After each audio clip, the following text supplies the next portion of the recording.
మన ప్రభువును రక్షకుడునునైన యేసుక్రీస్తుల వారి యొక్క ప్రశస్తమైన నామములో దేవాది దేవుని పాదముల చెంత చేరి ఉన్న దేవుని ప్రియబిడ్డలైన మీ అందరికీ కూడా మన ప్రభువును రక్షకుడు అయిన యేసుక్రీస్తుల వారి యొక్క ప్రశస్తమైన నామములో హృదయపూర్వకమైన శుభాభివందనములు తెలియచేయుచున్నాను. ఎంతో చక్కటి సంతోషముతో ఆత్మీయముగాను శారీరకముగాను మనసు ఉల్లాసభరితంగాను ఉన్నటువంటి మిమ్మలను మీ కుటుంబములను నా ప్రభు అయిన యేసుక్రీస్తు నిండారులుగా దీవించునుగాక. ఈ సంతోషము ఒక్కరోజుకు పరిమితమైతే అది వ్యర్థం.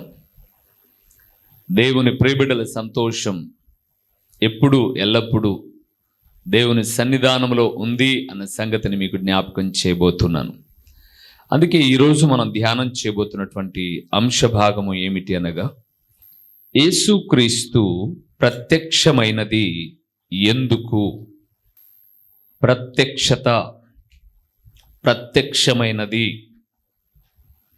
ఎందుకు ప్రత్యక్షమయ్యాడు? ఎవరినైనా మనం అడుగుతూ మాట్లాడుతూ ఉంటాం, ఏంటి ఉన్నట్లుండి ప్రత్యక్షమయ్యావే, అనుకోలేదు నువ్వు వస్తావని, కానీ నువ్వు ప్రత్యక్షమయ్యావే అని అడుగుతాం. అలాగా ప్రభు అయిన యేసుక్రీస్తు కూడా ఈ లోకములో ప్రత్యక్షము కావడానికి కారణం ఏంటి, ఎందుకోసం ఆయన ప్రత్యక్షమయ్యాడు అన్న విషయాలను కొన్నింటిని మనం ధ్యానం చేద్దాం. చదువుతున్న ప్రతి మాటలో ఇందుకొరకు ఆయన ప్రత్యక్షమయ్యాడు అనే మాటలు మనం వింటాం. మొదటి విషయానికి వెళ్దాం, మూలవాక్యానికి వెళ్దాం. తిమోతికి రాసిన మొదటి పత్రిక 3వ అధ్యాయము పరిశుద్ధ బైబిల్ గ్రంథము నుంచి. తిమోతికి రాసిన మొదటి పత్రిక 3వ అధ్యాయము 16వ వచనాన్ని మనం చూద్దాం. సువార్త అంతా కూడా కేవలం ఈ ఒక్క వచనములోనే ఇమిడి ఉందండి. ఒక వ్యక్తికి సువార్త చెప్పాలి అంటే విషయాలన్నీ కూడా ఇందులోనే ఇమిడి ఉన్నాయి. 3వ అధ్యాయము 16వ వచనాన్ని ఒకసారి మనం చదువుకుందాం. నిరాక్షేపముగా దైవభక్తిని గూర్చిన మర్మము గొప్పదై ఉన్నది. ఆయన సశరీరుడుగా ప్రత్యక్షుడైను, ఆత్మ విషయమున నీతిపరుడని తీర్పు నొందెను, దేవదూతలకు కనబడెను, రక్షకుడని జనములలో ప్రకటింపబడెను, లోకమందు నమ్మబడెను, ఆరోహణుడై తేజోమయుడయ్యను. చాలు. మొదటి 3వ లైన్లో 2వ లైన్ నుంచి మనం చూస్తున్నప్పుడు నిరాక్షేపముగా దైవ భక్తిని గూర్చిన మర్మము గొప్పది అన్నాడు. ఏంటి ఆ గొప్పది అనంటే, ఆయన చెప్పండి ఎలాగ ప్రత్యక్షుడయ్యాడట? సశరీరుడుగా, శరీరముతో ప్రత్యక్షుడాయను అని రాయబడింది. ఎందుకొరకు ప్రత్యక్షుడయ్యాడు అన్నదే మన ప్రశ్న, మన సందేశం. ప్రభునందు ప్రియులరా, ఎందుకొరకు ఆయన ప్రత్యక్షుడయ్యాడు? లోకములో ఆయన ప్రత్యక్షమైన తర్వాత 33.5 సంవత్సరాలు భూమి మీద కనిపించాడు ఆయన. అందుకే ఆ వచనంలోనే అన్ని రాయబడింది. ఆత్మ విషయమున నీతిపరుడని తీర్పు పొందెను, దేవదూతలకు కనబడెను, రక్షకుడని జనములలో ప్రకటింపబడెను, లోకమందు నమ్మబడెను, ఆరోహణుడై తేజోమయుడైను. ఆయన జీవితం అంతా కూడా ఒక వచనంలో రాశాడు భక్తుడైనటువంటి పౌలు తన ఆత్మీయ కుమారుడైన తిమోతితో మాట్లాడుతూ. ఎందుకు ఆయన శరీరుడుగా ప్రత్యక్షుడయ్యాడు? ఎందుకు ఆయన శరీరముతో రావవలసి వచ్చింది? ఏంటి ఆయన రాక యొక్క ఉద్దేశం, లేదా ఆయన జననము యొక్క ఉద్దేశం, ఆయన పుట్టుక యొక్క ఉద్దేశం? ఎందుకొరకు వచ్చాడు ఆయన? ఈ లోకములో ఆయన ప్రత్యక్షం కావడానికి ఏమైనా కారణాలు ఉన్నాయా అంటే, బైబిల్ గ్రంథం చాలా కారణాలు చెప్పింది. సమయానుకూలంగా చాలా త్వరితంగా నేను ముగిస్తాను, మీరేం ఆందోళన పడద్దు. చాలా త్వరితంగా ఒక 2-3 విషయాలే ధ్యానం చేద్దాం ఈరోజు. ఎందుకొరకు ఆయన ప్రత్యక్షుడయ్యాడో మొదటి విషయానికి వెళ్దాం. ఎందుకొరకు ఆయన ప్రత్యక్షుడయ్యాడు. సరేనా? రండి ప్రభునందు ప్రియులారా వాక్యాన్ని చూద్దాం. హెబ్రీయులకు రాసిన పత్రిక 9వ అధ్యాయము 26వ వచనము. హెబ్రీయులకు రాసిన పత్రిక 9వ అధ్యాయము 26వ వచనములో ఇందుకొరకు ఆయన ప్రత్యక్షపరచబడెను అని రాయబడింది. 9వ అధ్యాయము 26వ వచనాన్ని చదువుతున్నాం. అట్లైన ఎడల జగత్తు పునాది వేయబడినది మొదలుకొని ఆయన అనేక పర్యాయములు శ్రమపడవలసి వచ్చును. అయితే ఆయన యుగముల సమాప్తి యందు తన్ను తానే బలిగా అర్పించుకొనుట వలన పాప నివారణ చేయుటకై, అండర్లైన్ చేసుకోండి ప్రియులారా, పాప నివారణ చేయుటకై ఒక్కసారే ప్రత్యక్షపరచబడెను. చాలు, గుర్తుపెట్టుకోండి ప్రియులారా. ఆయన ఈ లోకానికి వచ్చిన ప్రాముఖ్యమైన కారణము, ఎందుకొరకు ఆ ప్రభు ఈ లోకానికి రావాల్సి వచ్చింది అని అంటే అక్కడ అన్నాడు, పాప నివారణ చేయుట కొరకై ఆయన ఏమయ్యాడట? ప్రత్యక్షపరచబడ్డాడు. అంటే భూమి మీద ఉన్న వాళ్ళు కొత్త బట్టలు వేసుకొని పిండి వంటలు చేసుకుంటూ, లేకపోతే రంగులు పూసుకొనో ఇంకా రకరకాలైనటువంటి డెకరేషన్తో ఆయన వచ్చాడు, ఇదిగో ఈ లోకానికి అని చెప్పుకుంటూ అంబరాన్ని తాకే సంబరాలు ఎవరైనా చేసుకునేటప్పుడు వారి జీవితములోనట పాప నివారణ జరిగి ఉండాలంట. ఏమి జరిగి ఉండాలట? పాప నివారణ. అప్పుడప్పుడు మనం రోడ్డు మీద వెళ్తే చెదలు నివారణ అని బోర్డు కొట్టింటారు చెట్టుకు. మీ ఇంట్లో చెదలు పట్టింటే చెదలు నివారిస్తాం మేము అని బోర్డు కొట్టింటారు. లేకపోతే ఏదైనా వ్యాధి నిమిత్తమై వెళ్తే ఈ వ్యాధి నివారణకు ఈ మందు అని చెప్తారు. ఇలాగ నివారించేటివి చాలా ఉన్నాయి. అవన్నీ తాత్కాలికంగానే. ఒక్కసారి చెదలకు మందు కొడితే జీవితాంతం చెదలు పట్టదు అనుకోమాకండి. ఒక్కసారి రోగానికి నివారణ జరిగితే ఇంకెప్పుడు రోగం రాదు అనుకోమాకండి. కానీ ఒక్కసారి పాప నివారణ జరిగితే జీవితాంతము ప్రభువుకు సాక్షికరంగా బ్రతకవచ్చు. ఈరోజు ఇక్కడున్న దేవుని కుమారుడా, కుమార్తె, దేవుడు మాట్లాడుతూ అంటున్నాడు, నీ సంతోషానికి కారణమై భూమి మీద ప్రత్యక్షపరచబడిన దేవుని నామములో నీ పాపములకు నివారణ కలిగిందా? అంటే నువ్వు పాపివని ఒప్పుకున్నావా? పశ్చాత్తాపపడ్డావా? మనస్సును మార్చుకున్నావా?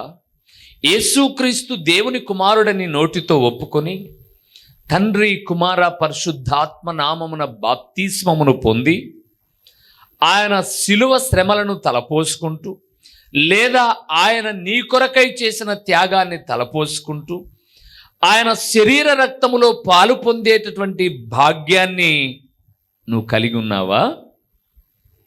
అది లేకోకుండగానే కొత్త బట్టలు వేసుకున్నావు. అందుకే నేను ఒక్క మాట చెప్పవలసి వస్తుంది ప్రియులారా, సందర్భానుసారంగా. నేను బైబిల్ను దేవుని మహాకృపను బట్టి, నా జ్ఞానాన్ని బట్టి కాదు, చక్కగా చదువుతాను.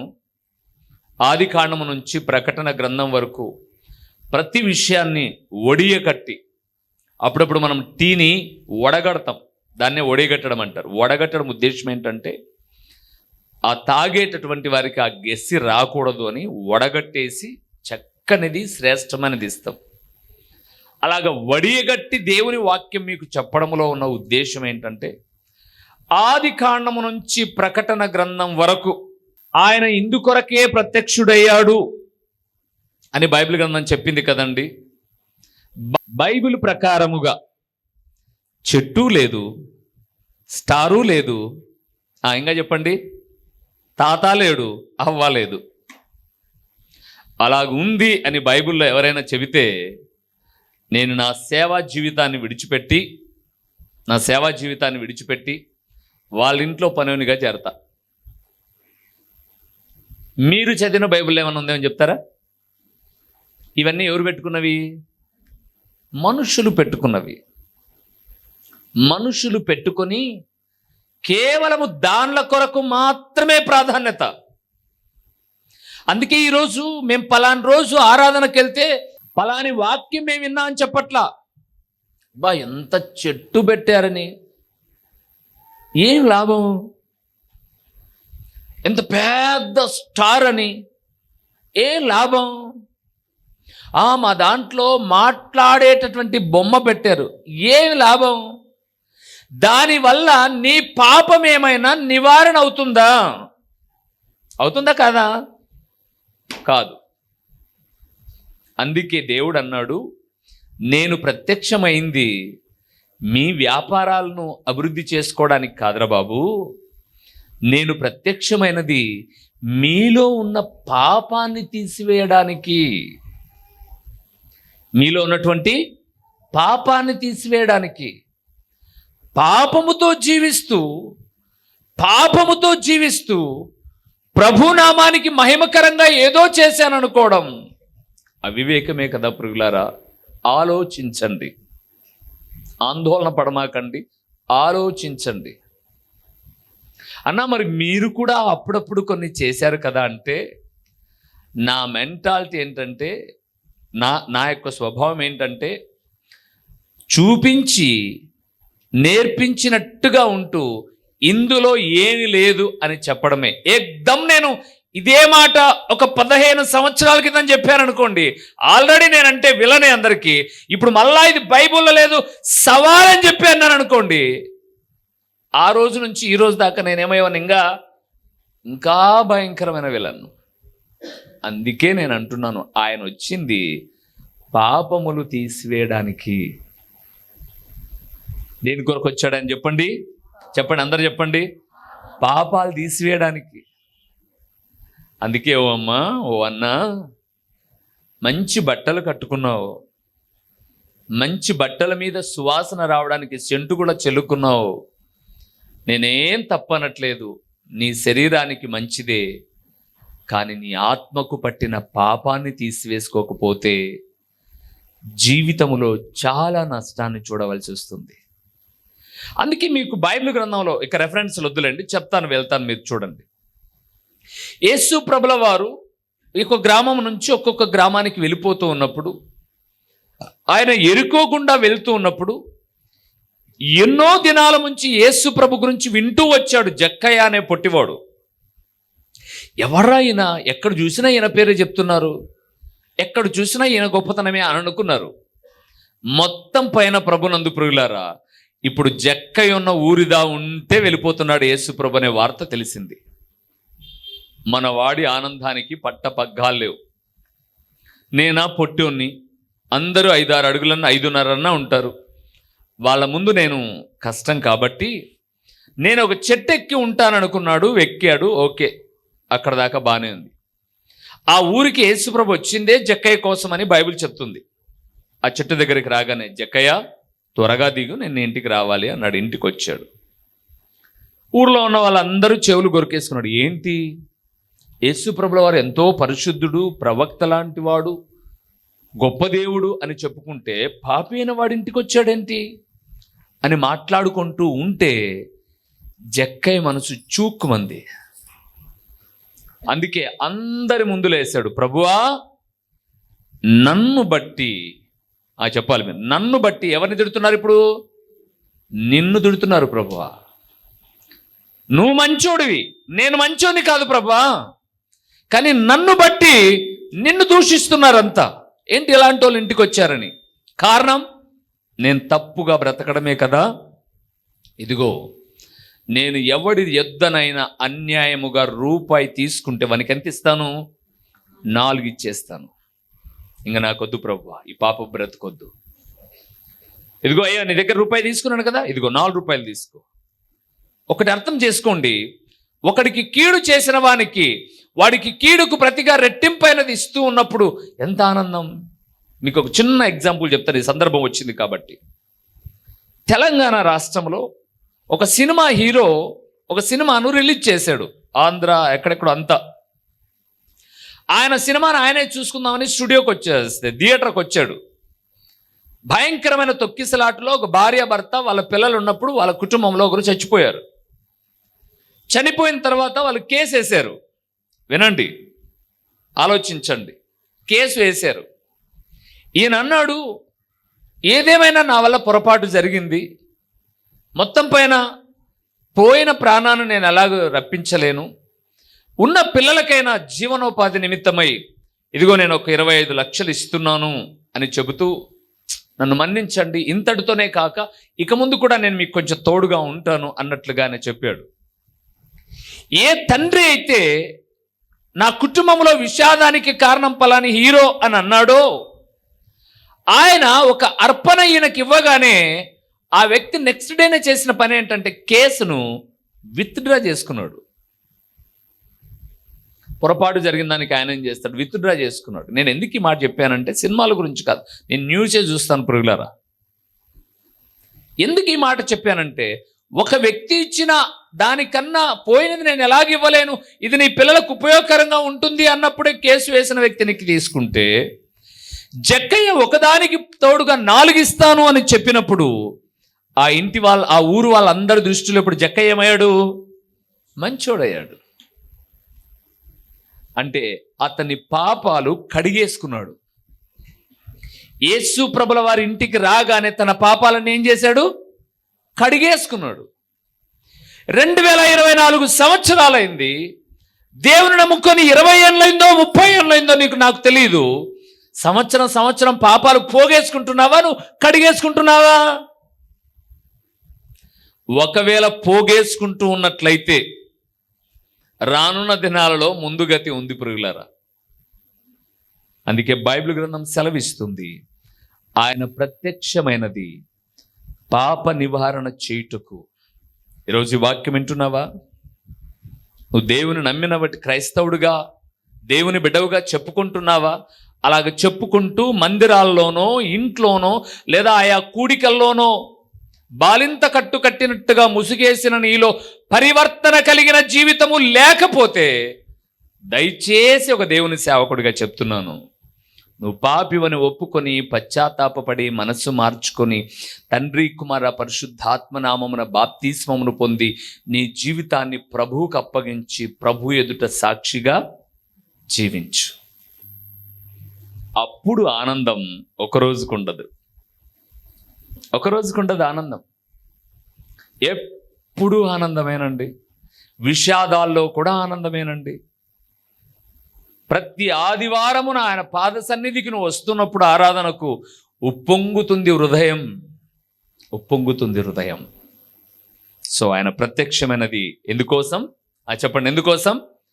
పాప నివారణ చేయడం కొరకు. కొంతమంది దరిద్రులనాలనో, పాపిష్టులనాలో, నికృష్టులనాలనో, దుర్మార్గులనాలో నాకు తెలియదు, కానీ క్రిస్మస్ అని చెప్పో, ఈస్టర్ అని ఏదో ఒకటి చెప్పి ఎవరినో ఒక అన్నిని పిలిచి అంత బువ్వ పెట్టి ఆ రోజు కూడా వానికి తాపుతారు. ఆ రోజు కూడా వానితో పాపం చేయించి ఆ పాపంలో వీళ్ళు పాలిభాగస్తులు అవుతారు. దేవుడు ప్రతిదీ కూడా ఏం చేసి పెడతాడు? చెప్పండి, ఏం చేసి పెడతాడు? నోట్ చేసి పెడతాడు, పాప నివారణ చేయడానికి. సో రెండవది, ఇంకా చాలా ఉన్నాయి, నేను చెప్పాను కదండి తొందరగా ముగిస్తానని. హోషేయ గ్రంథం 10వ అధ్యాయము రండి ప్రియులారా. హోషేయ గ్రంథం 10వ అధ్యాయము 12వ వచనాన్ని చదువుదామా? 12వ వచనాన్ని చూద్దాం. నీతి ఫలించునట్లు మీరు విత్తనము వేయుడి, ప్రేమయను కోత మీరు కోయుడి, యెహోవాను వెదకుటకు ఇదే సమయము కనుక ఆయన అక్కడ రాయబడింది చూడండి, ఆయన ప్రత్యక్షమై మీ మీద నీతి వర్షము కురిపించునట్లు ఇది వరకెన్నడూ దున్నని బీడు భూమి దున్నుడి. చాలు. రెండవదండి, ఆయన ప్రత్యక్షమైనది ఎందుకు అంటే నువ్వు నీతిగా న్యాయంగా బ్రతకడం నేర్పించడానికి. ఎందుకొరకు ఆయన ప్రత్యక్షమయ్యాడు? నీతిగా న్యాయంగా బ్రతకడం నువ్వు నేర్పించడానికి. ఎవడి కడుపునో కొట్టి, ఎవడి నోట్లోనో మట్టి కొట్టి నా జోబీ నిండితే చాలనేది కాదు జీవితం. వారి కొరకు కాదు ఆయన ప్రత్యక్షమైనది. ఆయన ప్రత్యక్షమైనది ఎవరైతే పాపముల నుంచి విడిపించబడతారో వారు ఇంతకుముందు నీతి న్యాయంగా నడుచుకోలే జక్కయ్య. ఎప్పుడైతే యేసు ప్రభుల వారు వచ్చారో తన ఇంటికి, అప్పటి నుంచి నీతి న్యాయంగా నడుచుకోవడం ప్రారంభించాడు. మరి ఎన్నో శుభదినాలు, ఇలాంటి దినాలు చూసావే. నీ దగ్గర నీతి ఉందా? న్యాయం ఉందా? నీ స్వభావములో ముందు లైన్లో చెప్పాడు, ప్రేమ ఎను కోత కోయుడి అన్నాడు. 12వ వచనంలోనే ముందు లైన్ అన్నాను అంతే. నీ దగ్గర ప్రేమ ఉందా? ఆలోచన చేయి. మరి ఏమి లేకుండా ఎందుకోసం ఆడంబరాలు? అవి ఆ ఒక్కరోజు ఆడంబరాలే ఉంటాయి. ఎప్పటికీ నీ దగ్గర ప్రేమ ఉన్నటువంటి చోట పరిపూర్ణమైనటువంటి నీతి న్యాయాలు ఉంటాయి. ప్రియులారా, దేవుని బిడ్డలారా, ఒక దైవజనుడిగా జ్ఞాపకం చేస్తున్నాను. ఆయన ఈ లోకానికి పుట్టింది లేదా ప్రత్యక్షమైంది నీ పాపాలు తీసివేసి నువ్వు నీతిగా బ్రతకడం నేర్చుకోవడం కొరకు. ఒకవేళ ఈరోజు కూడా ఆయన ప్రత్యక్షమైన విషయాన్ని నువ్వు తెలుసుకోలేక పాపంలోనే బ్రతుకుతూ ఉంటే, దుర్నీతిలోనే బ్రతుకుతూ ఉంటే, పాపభీతితో బ్రతుకుతూ ఉన్నట్లయితే జాగ్రత్త. కొంతమంది చేయాల్సిన పాపాలన్నీ చేస్తారు, ఆ పాపం పోతుందిలే అని అనుకొని కొన్ని ధర్మకార్యాలు చేస్తారు. రమ్మ నేను చాలా కొంపలు ముంచినా నీకు ఇదిగో డ్రెస్ ఇస్తాను, పోయి కట్టుకోపో అని. ఎందుకు కొంపకు డ్రెస్సుకు మ్యాచ్ అవుతుందా అండి? నాకు తెలియదులేండి, మీరు చెప్పండి. అందుకే నేను కాదు యెషయా గ్రంథకర్త అన్నాడు, మీ నీతి క్రియలన్నీ ఎలాంటివి? మురికి బట్ట అన్నాడు. మీరు చేస్తున్నారు ఇవన్నీ, ఇవి మురికి బట్టలు. పాపం చేసి జీవితాలను నాశనం చేసుకుంటూ, వ్యర్థమైన జీవితాలు జీవిస్తూ, నీతి మాలిన పనులు చేస్తూ, అయ్యో ఇలాగ ఉంటూ మీరు ఇలాంటి నీతి క్రియలు చేశామనుకుంటారా? మీరు నాకు నచ్చదు. నేను కొన్ని విని సంతోషపడుతూ ఉంటాను, కొన్నిటిని చూసి నవ్వుకుంటూ ఉంటాను. మొన్నటి దినాన మా ఇంటి దగ్గరికి ఒకరు వచ్చారు. మామూలుగా అడిగారు, అమ్మా ఏమన్నా సాయం చేయమని. 10 రూపాయలు ఇచ్చారు. ఇంకా సంతోషమే కదండి. 10 అంటుంది ఆమె, 10 అంటుంది. ఈమె ఇంకేం చెక్క ఏంది? చెక్ ఏమైనా రాయిపించినారా నీకు? అంటే మనిషికి సంతృప్తి లేదు. ఇప్పుడు డిమాండ్స్ అన్నమాట. ప్రొద్దున మా చెల్లెలు కూడా అనింది, బేరం అంటుంది. మా అంటే ఎవరు మా అని పిలిచింది. మేము అనాథలమ్మా అనింది. మేము కూడా అనాథలమైపోయింది. నిజమే కదా. మరి ఎంతసేపు నవ్వుకున్నామో మేమైతే. అట్ట చెబితే అంటే ఇప్పుడు కాలు లేకనో చెయ్యి లేకనో దేహంలో బలహీనంగా ఉండి ఎవరో ఒకరు తోసుకుంటూ వచ్చి సాయం చేయడం అనడంలో నేముంది? సూపర్గా మ్యాచింగ్ డ్రెస్ వేసి ఏదో ఒక పేరు చెప్పుకొని సొమ్ము చేసుకునేటటువంటి వాళ్ళ దగ్గర కూడా ఎంత అన్యాయం అయిపోయింది. దేవుడు మాట్లాడుతూ అంటున్నాడండి, నీతి న్యాయములు మనం నేర్చుకున్నట కొరకు ఆయన ప్రత్యక్షమయ్యాడు.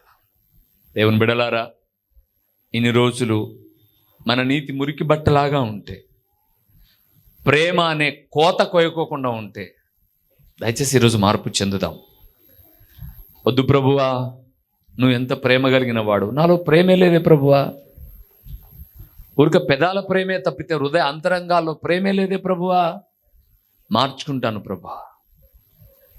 ఇక్కడి నుంచి వచ్చే మాటకు తేడా ఉంటుందా ఉండదా? చెప్పాలి. ఇక్కడి నుంచి వచ్చే మాటకు తేడా ఉంటుందా ఉండదా? చాలా. హృదయంలో నుంచి వచ్చే మాటకు, పెదవి మీద నుంచి వచ్చే మాటకు చాలా వ్యత్యాసం ఉంటుందండి. మూడోది ఒక మాట చెప్పి ముగించనా? రండి ఆ మాట చూద్దాం. యోహాను రాసిన మొదటి పత్రిక, ఆయన ఎందుకు ప్రత్యక్షమయ్యాడో ఆ మాట చెప్పి నేను ముగించేస్తాను. యోహాను రాసిన పత్రిక, సువార్త కాదు, సరేనమ్మా. 3వ అధ్యాయము 8వ వచనం. ఎనిమిదో వచనం. అపవాది మొదటి నుండి పాపము చేయుచున్నాడు గనుక పాపము చేయువాడు అపవాది సంబంధి అపవాది యొక్క క్రియలను లయపరచుటకే దేవుని కుమారుడు ప్రత్యక్షమాయెను. చాలు ప్రియులారా. మూడవదండి, యేసు ప్రభుల వారి లోకానికి వచ్చింది ఎందుకు అంటే అపవాది యొక్క క్రియలు లయపరచడానికి. అపవాది ఈరోజు కుటుంబాల మధ్య చిచ్చు పెట్టి అంటే ఏయో ఒకటి అనిపించి ఆటాడుతూ ఉన్నాడండి. మీకు తెలుసు కదా, తెలుగు 2 రాష్ట్రాల్లో ఎన్ని కుటుంబాలు రోడ్డు మీదకి వచ్చాయి చూడండి. ఈరోజు ఒక తండ్రి కొడుకులు రోడ్డు మీదకి వచ్చేశారు. అపవాది అలాంటి పుట్టిస్తూ ఉన్నాడు. ఒక అన్న చెల్లెలు రోడ్డు మీదకి వచ్చేశారు. రోడ్డు మీదకి తీసుకొచ్చేటట్టుగా చేస్తున్నది ఎవరు? అపవాదేనండి, అపవాదే. దేవుని బిడ్డలారా, మీ కుటుంబాలలో ఇంత సమస్యలు ఉన్నాయండి. బజారు పాలు చేయాలన్నదే అపవాది ఆలోచన. అంధకార క్రియలను లయపరచండి నాయన, అపవాది క్రియలను లయపరచండి.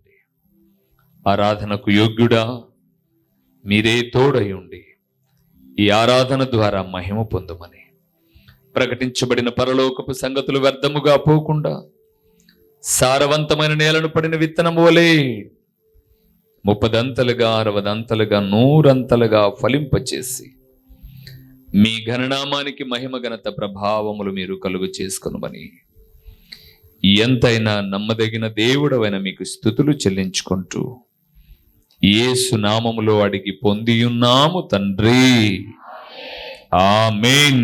ప్రభు ఘనమైన నామమునకు మహిమ కలుగునుగాక. మన ప్రభువును రక్షకుడునునైన యేసు క్రీస్తుల వారి యొక్క ప్రశస్తమైన నామములో అనుదినము వాక్య వీక్షకులుగా సహకారులుగా ఉన్న తల్లి సమానులు తండ్రి సమానులైన పెద్దలకు, అలాగే నన్ను గౌరవించి దేవుని వాక్యమును ప్రేమించే దైవజనులకు, సోదరిమణులందరికీ కూడా మన ప్రభు అయిన యేసు క్రీస్తు పేరట ఈ 2025వ సంవత్సరపు నూతన సంవత్సరపు శుభాకాంక్షలు మీకు తెలియచేయుచున్నాను. వందనములండి.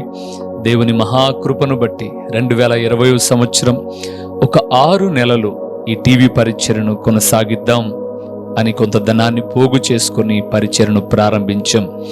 ప్రభు నమ్మదగిన వాడు. ఏదో ఒక రీతిగా తన బిడ్డలు గుప్పిలి విప్పుతూ ఈ 5 సంవత్సరాలు స్వార్థ కూడికల ద్వారా, టీవీ పరిచర్య ద్వారా దేవుని వాక్యం మీకు అందించడానికి సహాయం చేశాడు. ఈ 5 సంవత్సరాలలో కేవలం ఈ టీవీ పరిచర్య ద్వారా మాత్రమే 1800 పైబడిన సందేశాలు ప్రభు మీతో మాట్లాడాడు. ఇందులో నా గొప్పతనం ఏమి లేదండి. 1800 పైబడిన సందేశాలు మీ కుటుంబాలను దర్శించే. ఇక ముందుకు కూడా నేను అప్పుడే సందేశాలు కొన్నిటిని సిద్ధపరిచాను. సహాయము ప్రభువు చేయాలి. అందులో తన సహాయాన్ని, తన బిడ్డలను ప్రోత్సహించి గుప్పిలి విప్పుతూ ఉన్నప్పుడు నమ్మకమైన పరిచర్యలో వాటిని వెచ్చించి నశించిపోతున్న ఆత్మలను రక్షించడానికి, రక్షించబడిన ఆత్మలను ప్రభు రాకడకు సిద్ధపరచడానికి ప్రయత్నం చేస్తాం. ప్రియులారా, దయతో ప్రార్థించండి. మీ ప్రార్థన సహకారంలో జ్ఞాపకం చేసుకొనండి. వాక్యము కరువైపోతున్న దినాలలో కేవలము వాక్యము మాత్రమే 30 నిమిషాలు ప్రకటించడానికి ప్రభు సహాయం చేయలాగున రానున్న దినాలలో కూడా మరికొన్ని నూతనమైన విషయాలు ప్రభు మీతో మాట్లాడులాగున మీ ప్రార్థనలో జ్ఞాపకం చేసుకోనండి. మరొక్కసారి నన్ను అభిమానించి దేవుని వాక్యమును ప్రేమించే నా ప్రియులైన మీ అందరికీ ఈ సంవత్సరం దీవెనకరముగా, ఆశీర్వాదకరముగా ఉండాలని కోరుకుంటూ నిండు మనస్సుతో మీకు వందనములు తెలియచేయచ్చు మీ దైవజనుడు ఓ రూబేన్ గారు, పులివెందుల. మా చిరునామా దైవజనుడు బ్రదర్ ఓ రూబేన్ గారు, క్రీస్తు ప్రార్థనా మందిరం, డోర్ నెంబర్ 1-10-386, నగరిగుట్ట, పులివెందుల, కడప జిల్లా. మీ ప్రార్థనా అవసరాల కొరకై సెల్ నంబర్ 9989067409.